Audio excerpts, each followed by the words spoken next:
জীবনের কিছু কিছু ক্ষেত্রে এমন ঘটনা ঘটে যে ঘটনা আসলে নিজেকে কষ্ট দেয়।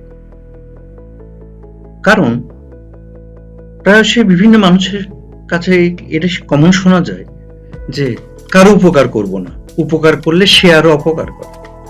আসলে একটি ছোট্ট গল্প বলি, এটা বাস্তবতার নিরিখে।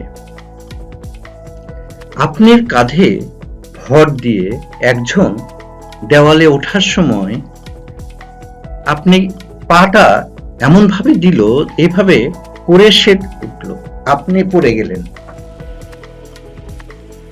সে উপকার করলো পাটা এভাবে করাতে, সামান্য একটু পায়ের এই ধাক্কাতে কিন্তু আপনি পড়ে যেতে পারেন, আর পিছনে যদি এমন কিছু থাকে তাতে আপনার ক্ষতি হতে পারে। সুতরাং আমরা একে অপরকে সাহায্য করব, সাহায্যের প্রতিদান দেব, তবে উপরে উঠতে যারই সাহায্য নেন তার কৃতজ্ঞতা অবশ্যই মনে রাখতে হবে। উপরে উঠতে কাউকে এভাবে কাঁধে পা দিয়ে যদি আপনি ফেলে দেন, এই বিশ্বব্রহ্মাণ্ড বা প্রকৃতির বিচার সেটা আপনার উপরে একদিন আসবে।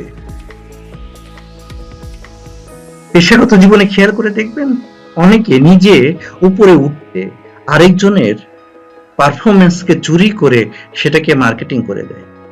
সামাজিক জীবনে এই ঘটনা ঘটে।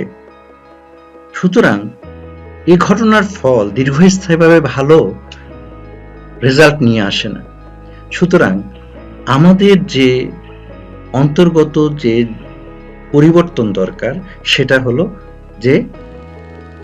যে উপকার করলো, আমি যখন দেওয়ালের উপর উঠলাম তাকে পা দিয়ে ফেলে দেওয়ার বদলে আমি যদি হাত ধরে তাকে টেনে তুলি, তবেই হবে এর প্রতিদান, এটারও রেজাল্ট আপনি পাবেন। সুতরাং এটি সাবধান থাকতে হবে, আমার উন্নতির পথে যে সাহায্য করেছে